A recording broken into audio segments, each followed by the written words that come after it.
Hello, good morning, नमस्कार, राम राम, प्रणाम साथियों। मैं कुलदीप कुमार आपका स्वागत करता हूं आपके अपने YouTube चैनल, आपके अपने परिवार विवेकानंद गुरुकुल में।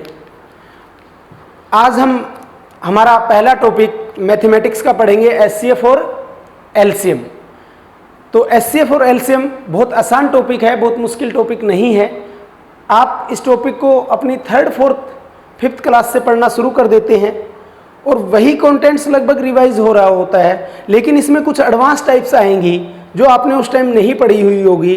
तो जो बच्चा मैथ के लिए आर्मी की तैयारी करता है, हरियाणा पुलिस की तैयारी करता है, वो मैथमेटिक्स से थोड़ा सा डरता है कहीं ना कहीं। जिसका +1, 2 में मैथमेटिक्स सब्जेक्ट नहीं होता, जिसने 10th तक मैथ पढ़ा होता है, तो उन स्टूडेंट्स के लिए मैथ थोड़ी सी प्रॉब्लम होती है कॉम्पिटिटिव एग्जाम्स में। तो आप हमारी पहली वीडियो से देखना शुरू करना और समझना शुरू करना, आपको मेरे हिसाब से कोई दिक्कत हम नहीं आने देंगे। खासतौर पे बेसिक वीक है जिन स्टूडेंट्स का, तो सभी स्टूडेंट्स ऑनलाइन वाले भी और ऑफलाइन वाले भी अपने कॉपी पेन लेकर के तैयार हो जाएं, क्योंकि पहले आपको समझना है और उसके बाद में उसको आपको राइट डाउन करना है। तो आज का हमारा टॉपिक रहेगा मैथ है। हमारा ये सब्जेक्ट मैथ जो रहेगा वो हिंदी और इंग्लिश दोनों मीडियम में रहेगा। मैथ है यानी HCF और लेस है यानी LCM।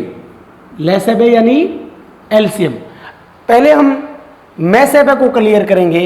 मैथ है क्या होता है? मैथ है जिसे अंग्रेजी में HCF कहते हैं। मैथ है का मीनिंग होता है महत्व समापवर्तक। मैथ है का मीनिंग होता है महत्व समापवर्तक। अंग्रेजी में इसे ही क्या कहते हैं दोस्तों? Highest common factor. Highest common factor.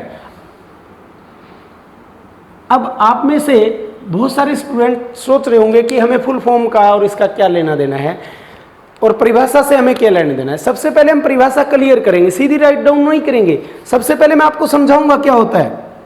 जैसे कि 15, 30 और 60 है। 15, 30 और 60 वैल्यू है। 15, 30 और 60 का मैथ है निकालना है। पहले मैं सीधा लिख रहा हूं, उसके बाद मैं आपको निकालने का तरीका समझाऊंगा दोस्तों। इसका मैथ है क्या रहेगा? 15 रहेगा। 15 क्यों रहेगा?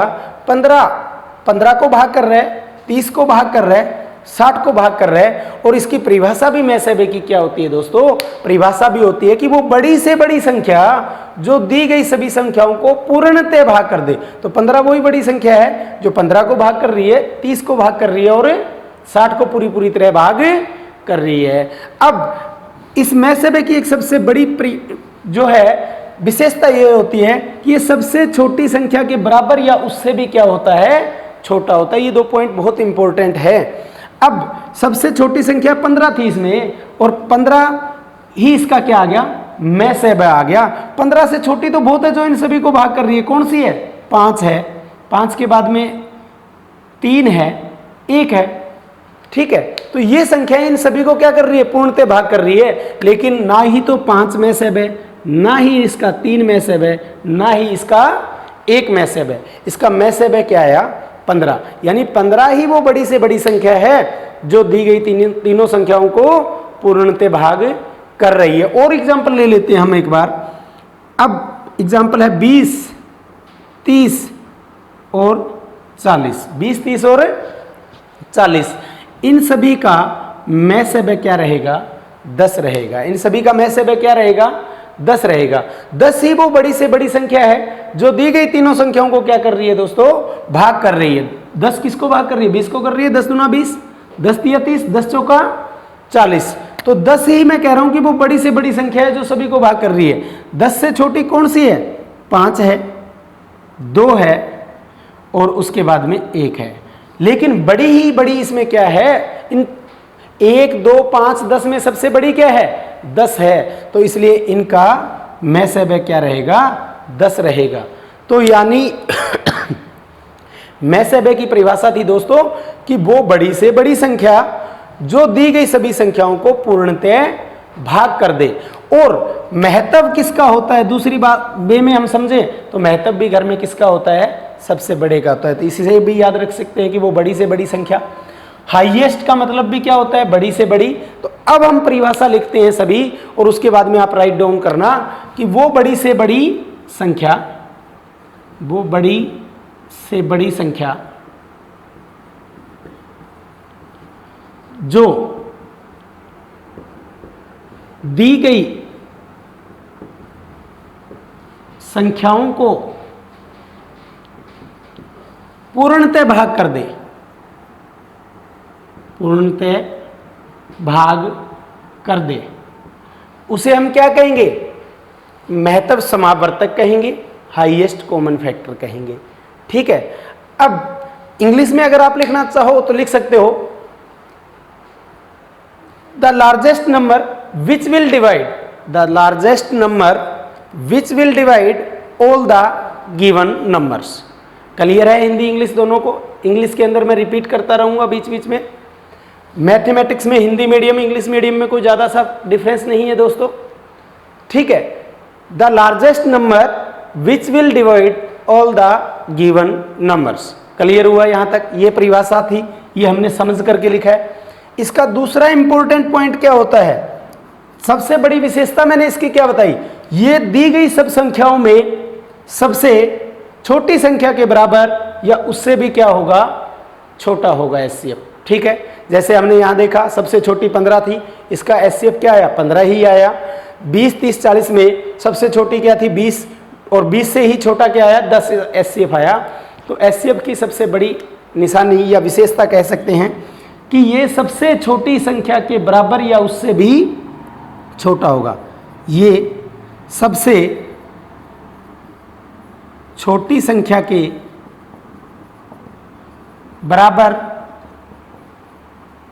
या उससे भी छोटा होगा।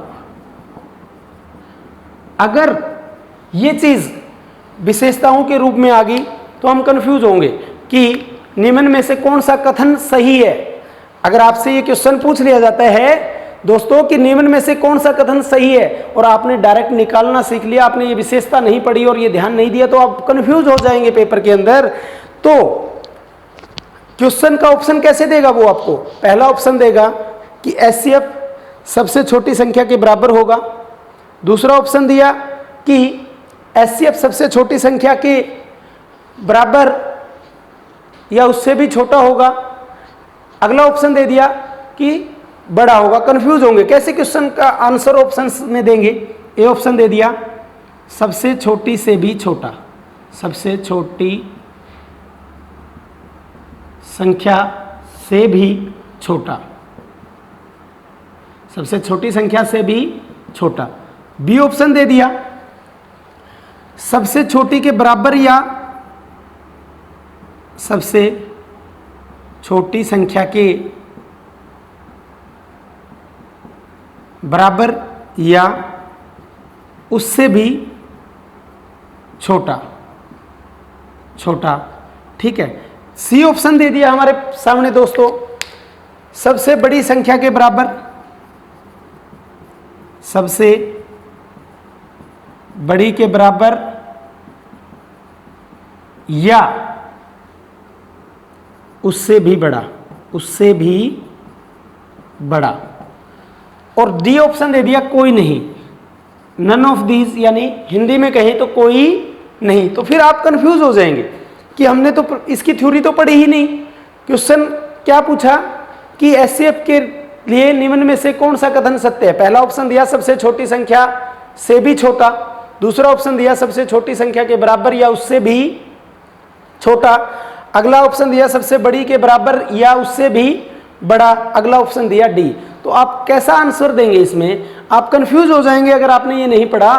तो आपको मैंने अभी बताया था दोस्तों, क्या बताया था कि एचसीएफ जो होता है हमेशा सबसे छोटी संख्या के बराबर या उससे भी क्या होता है, छोटा होता है। तो आप आंसर टिक कर देंगे बी अगर आपने ढंग से पढ़ा है तो।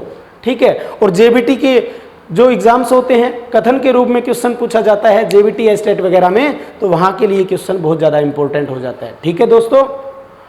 तो अब हमने एचसीएफ की परिभाषा कर ली, समझ के की है और उसकी विशेषता कर ली। अब एचसीएफ निकाला कैसे जाता है दोस्तों, उस पर हम प्रैक्टिस करते हैं 2-3 क्वेश्चंस पे। बेसिक से क्वेश्चन लेते हैं बहुत आसान से। अगर किसी को स्क्रीनशॉट लेना है ले सकता है, और किसी को कोई डाउट हो, कोई पूछना चाहता है पूछ सकता है, ले सकते हैं आप सभी स्क्रीनशॉट। कोई प्रॉब्लम है पूछ सकते हैं, किसी भी स्टूडेंट को कोई डाउट हो। कोई डाउट नहीं है, चलो तो नेक्स्ट हम एचसीएफ निकालना सीखते हैं 2-3 वैल्यूज को लेकर के।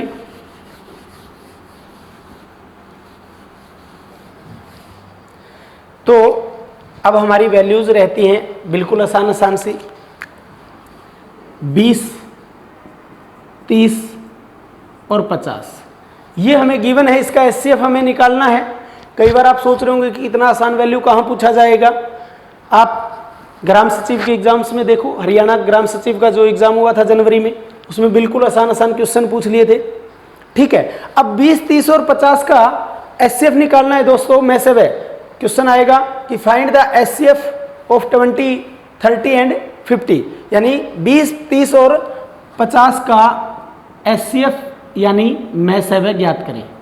तो कैसे करेंगे, क्या तरीका रहेगा दोस्तों, इनमें से जो सबसे बड़ी संख्या है उसको उससे छोटे वाली संख्या से भाग करेंगे, इन दो का में से वह निकालेंगे। अब 50 को किससे भाग करेंगे, 30 से भाग करेंगे। 50 को किससे भाग करेंगे, 30 से भाग करेंगे। तो 50 को 30 से भाग करेंगे तो 30 एकम 30, बच गया 20। अब जो ये 20 शेष बचा है, इससे किसको भाग करेंगे, पीछे वाले 30 को। तो 20 एकम 20, फिर क्या बच गया 10। अब जो 10 बच गया, इस 10 से किसको भाग करेंगे, पीछे वाले भाग में जो भाजक था उसको। 10 दूना 20, तो काटे या जीरो से पहले क्या आया, शेषफल 10 आया। तो 10 आया, तो इसका मीनिंग क्या हुआ, 30 और 50 का में से वह क्या आ गया दोस्तों, 10 आ गया। अब क्या करेंगे दोस्तों, जो 10 आया है, इस 10 का 20 के साथ में से वह निकालेंगे। 20 को किससे भाग करेंगे, 10 से भाग करेंगे। 20 को किससे भाग करेंगे, 10 से भाग करेंगे। 20 को 10 से भाग करेंगे तो 10 दूना 20, काटे या जीरो से पहले आता है वो क्या होता है, में से वह होता है। और यहाँ काटे या जीरो से पहले क्या आया, 10 आया। तो 10 और 20 का में से वह भी क्या आया, 10 आया। तो यानी इस पूरी गिवन संख्या का में से वह कितना आया दोस्तों, 10 आया। दोबारा रिपीट कर देता हूँ, 20, 30, 50 है, उसमें सबसे बड़ी संख्या को किससे भाग करूंगा, उससे छोटे वाले से। 50 को 30 से भाग कर रहा था, 30 एकम 30, 20 बच गया।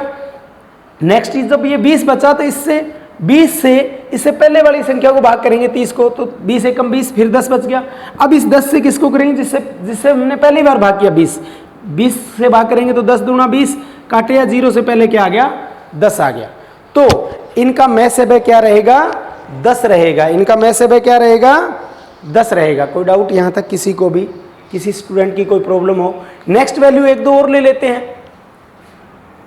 एक वैल्यू हमारी 30, 45 और 90। 30, 45 और 90। अब मैंने क्या बताया था आपको, दोबारा एक बार ध्यान से समझो, उसके बाद में आप खुद करके दिखाएंगे। मैंने कहा सबसे बड़ी संख्या 90। 90 को उससे छोटी वाली से भाग करेंगे, किससे, 45 से। 90 को 45 से भाग करेंगे तो 45 दूना 90, काटे या जीरो से पहले यहाँ क्या आ गया, 45 ही आ गया।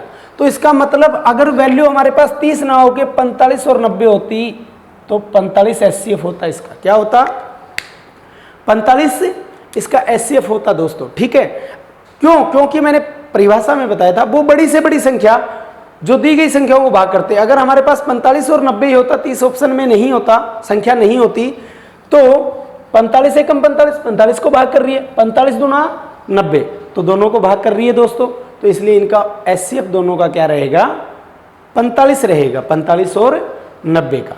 अब 45 और 90 के साथ एक संख्या और है 30। तो अब जो 45 और 90 का 45 आया, उसका और इसका में से निकालेंगे। अब बड़ी क्या है इनमें, 45 को किससे भाग करेंगे दोस्तों, 30 से। 30 एकम 30, बच गया कितना, 15, बच गया कितना, 15। अब इस 15 से किसको भाग करूंगा, 30 को भाग करूंगा। 15 दूनी 30, काटे या जीरो से पहले क्या आ गया, 15 आ गया। तो अब 30 और 45 का में से क्या आ गया, 15 आ गया, तो यानी इन सभी संख्याओं का मैसेब कितना रहेगा, 15 रहेगा दोस्तों। तो सभी को समझ आ गया, सभी को समझ आ गया। तो नेक्स्ट वैल्यूज में कुछ लिखता हूँ, तो उनका आप मैसेब निकालना, बहुत आसान आसान वैल्यूज लिखेंगे, उसके बाद में कुछ कॉम्प्लेक्स वैल्यूज भी लिखेंगे, ठीक है। तो अगला ऑप्शन है हमारा, क्वेश्चन है हमारा कि 30, 75 और 105 का मैसेब ज्ञात करें। 30, 75 और 105 का मैसेब ज्ञात करें। तो सभी स्टूडेंट करें जल्दी से जल्दी। क्वेश्चन है हमारा 30, 75 और 105 का मैसेब क्या होगा, जल्दी सी।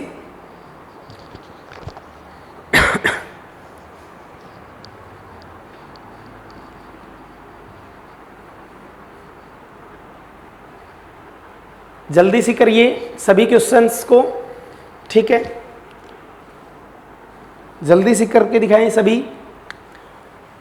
अब सबसे बड़ी क्या है इसमें, 105। 105 को किससे भाग करूंगा, 75 से करूंगा। कर देता हूं ये क्वेश्चन और जल्दी। 105 को मैं 75 से भाग करूंगा, 75 एकम 75, पीछे क्या बच गया, 30। अब इस 30 से किसको भाग करूंगा, 75 को भाग करूंगा। 75 को भाग करूंगा तो 75 से को 30 से भाग करूंगा तो 30 दूना 60, बच गया कितना दोस्तों, 15। अब इस 15 से किसको भाग करूंगा, इस 30 को। 30, 15 दूनी 30। ये यहाँ पे भागफल कोई इंपॉर्टेंट नहीं है हमारे लिए, चाहे ना भी लिखते तो काम चल जाता। 15 दूनी 30, 30 में से 30 गया, काटा या जीरो बचता है। इससे पहले जो आता है वो हमारा क्या होता है, मैसेब होता है। यानी 75 और 105 का मैसेब कितना आया, 15 आया। 75 और 105 का मैसेब है या एचसीएफ कितना आया, 15 आया। अब 30 और किसका निकालूंगा, 15 का निकालूंगा। तो 30 को किससे भाग करूंगा, 15 से भाग करूंगा। 30 को किससे भाग करूंगा, 15 से। 15 दूनी 30, यानी फिर यहाँ जीरो आ गया। तो इनसे पहले फिर क्या आया, 15 आया। तो इसलिए अब इन सभी का मैसेब क्या होगा, 15 होगा। इसलिए इन सभी का मैसेब क्या होगा, 15 होगा, ठीक है। तो आप सभी से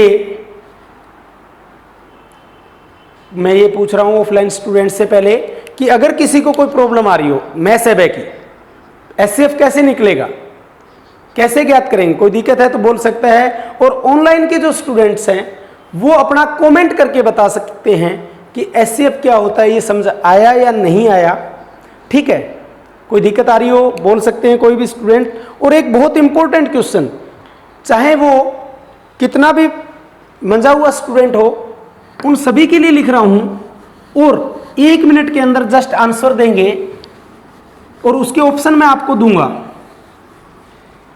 बहुत इंपॉर्टेंट रहेगा ये क्वेश्चन। लास्ट क्वेश्चन जो है सबसे ज्यादा इंपॉर्टेंट क्वेश्चन एचसीएफ एलसीएम का यही रहेगा कि 0 और 6 का एचसीएफ क्या होगा, 0 और 6 का मैसेब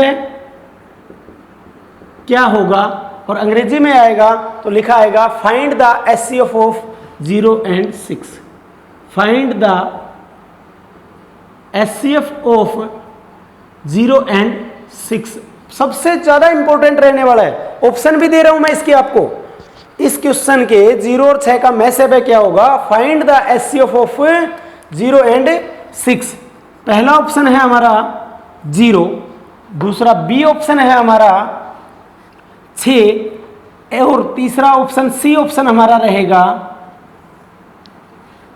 बोथ, नन ऑफ दीज, कोई नहीं। और डी ऑप्शन रहेगा अपरिभाषित यानी अडिफाइंड, अपरिभाषित यानी अडिफाइंड, अपरिभाषित अनडिफाइंड कह सकते हैं अंग्रेजी में, अनडिफाइंड। तो सभी स्टूडेंट्स इसका आंसर जल्दी से कमेंट करके बताएं स्क्रीन पर, और ऑफलाइन वाले डायरेक्ट बता सकते हैं। बहुत इंपॉर्टेंट क्वेश्चन रहेगा सभी के लिए कि 0 और 6 का मैसेब क्या है, find the HCF of 0 and 6। आपके सामने ऑप्शंस दिए हैं मैंने 4, तो सभी स्टूडेंट्स जल्दी से कमेंट करके बताएं कि 0 व 6 का एचसीएफ क्या रहेगा। ऑफलाइन स्टूडेंट्स अभी कोई आंसर नहीं दिया जा रहा कि 0 और 6 का एचसीएफ क्या है। जल्दी सी हाँ भाई, पीछे कोई स्टूडेंट जल्दी आंसर देना चाहता हो? कंफ्यूजन है कि 0 व 6 का एचसीएफ क्या होगा? कमेंट करके भी अभी कोई जल्दी से आंसर नहीं आया तो मैं बता देता हूं। इसका आंसर रहेगा हमारा अपरिभाषित। 0 और 6 के एचसीएफ को परिभाषित नहीं किया जा सकता, बताया नहीं जा सकता। कुछ स्टूडेंट्स आंसर ऑफलाइन वाले 0 बता रहे थे, कुछ 6 बता रहे थे, कोई कहते थे कोई नहीं। ठीक है, तो इसका आंसर रहेगा अपरिभाषित, क्योंकि 0 और 6 में से कुछ भी तो कॉमन नहीं आ रहा। कुछ बच्चे कैसे करेंगे इसको, कहेंगे जी 0 क्या होता है, 0 को हम कुछ भी लिख सकते हैं, 0 × 1।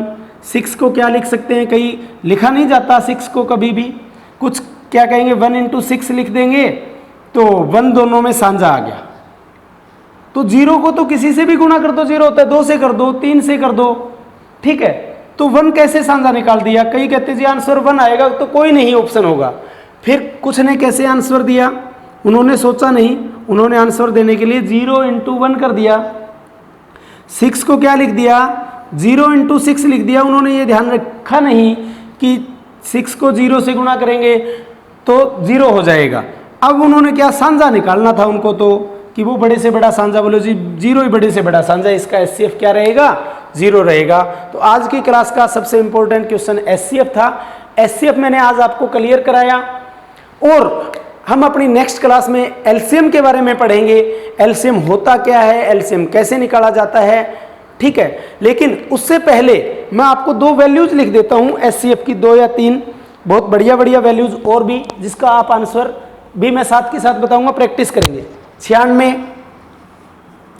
528, 2160, 96, 528, 2160 और एक वैल्यू है 3520। इनका एचसीएफ क्या होगा, इस पे प्रैक्टिस करेंगे सभी स्टूडेंट्स और आंसर आप कमेंट करके बताएंगे। लेकिन किसका आंसर सबसे पहले आता है उसके बाद में आंसर आपको बताया जाएगा। तो इसके ऑप्शंस हैं 8, 16, 12, 24। 8, 16, 12 और 24।